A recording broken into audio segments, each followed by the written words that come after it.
মন্ত্রী দিলীপ ঘোষের সকালবেলার রাজনৈতিক প্রতিক্রিয়া। ককরোচ জনতা পার্টির আন্দোলনের পর কেন্দ্রীয় শিক্ষামন্ত্রী ধর্মেন্দ্র প্রধানকে সরিয়ে দেওয়া হচ্ছে, এই সিদ্ধান্তকে আপনি কিভাবে দেখছেন? প্রহ্লাদ যোশী দেশের নতুন শিক্ষামন্ত্রী হিসেবে দায়িত্ব পেয়েছেন, তার নিয়োগ নিয়ে আপনার প্রতিক্রিয়া কি?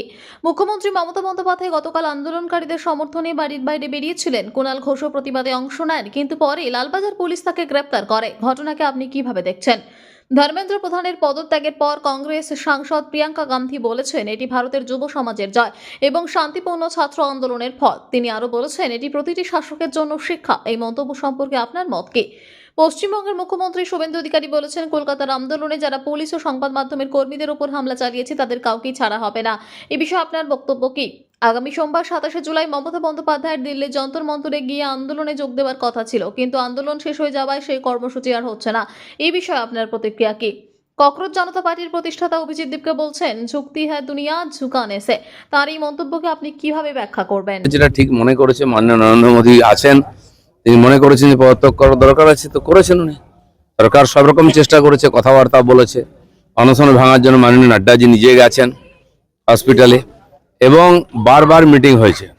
তো ওদের কথাবার্তার মাধ্যমে ছাত্রদের সঙ্গে যেভাবে ব্যবহার করা উচিত, ইমোশনাল ওরা, সরকার সব রকম রাস্তা খুলেছে, ব্যবহার করেছে, তাদের দাবি মানার চেষ্টা করেছে।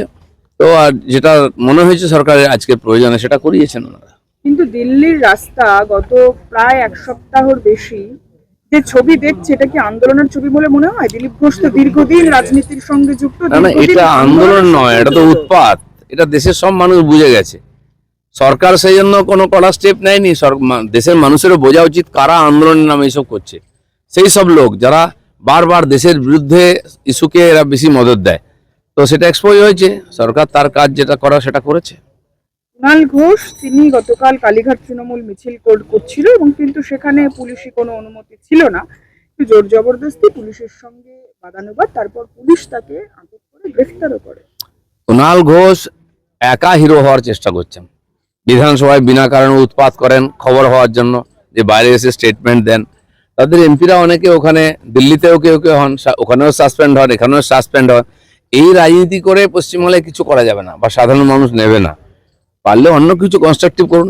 এখন পুলিশ সবার সঙ্গে কথা বলে সবাইকে অনুমতি দিচ্ছে প্রোগ্রাম করার। তারপরে যদি আপনি ঝামেলা করেন, তো পুলিশ তার কাজ করবে।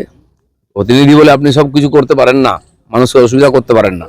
প্রতিকুর রহমান তৃণমূল সিপিআইএম থেকে তৃণমূলে গেলেন, কিন্তু তিনি সমাজ মাধ্যমে পোস্ট করলেন, যে গতকালই পোস্ট করেছেন, যে এই ছাত্র আন্দোলন বা এই যে প্রতিবাদ, সেই প্রতিবাদে হ্যারাস করা হচ্ছে বেশ কিছু ছাত্রছাত্রীদেরকে পুলিশি তলবের নামে। যাদের যাদের পুলিশি তলব করবে বা যাদেরকে এই হ্যারাস করা হচ্ছে তাদেরকে তিনি আইনি সহযোগিতা দেবেন। উনি ছাত্র আন্দোলনের নেতৃত্ব দিচ্ছেন না কেন? যদি মনে করছেন ওটা ছাত্রীত্ব আন্দোলন, এত বড় নেতা, এ পার্টি ও পার্টি, যে পার্টিতে যাচ্ছেন সেটা ডুবে যাচ্ছে। এখন এই ছাত্র আন্দোলনকে ধরে কি ভেসে থাকার চেষ্টা করছেন? সেজন্য আইনের পথে চলছে, পুলিশ আইনের কাজই করবে। আইনের বাইরে যে যাবে, আইন তার বিরুদ্ধে যা করার করবে। আর কিছু চল চল চল চল। ধন্যবাদ।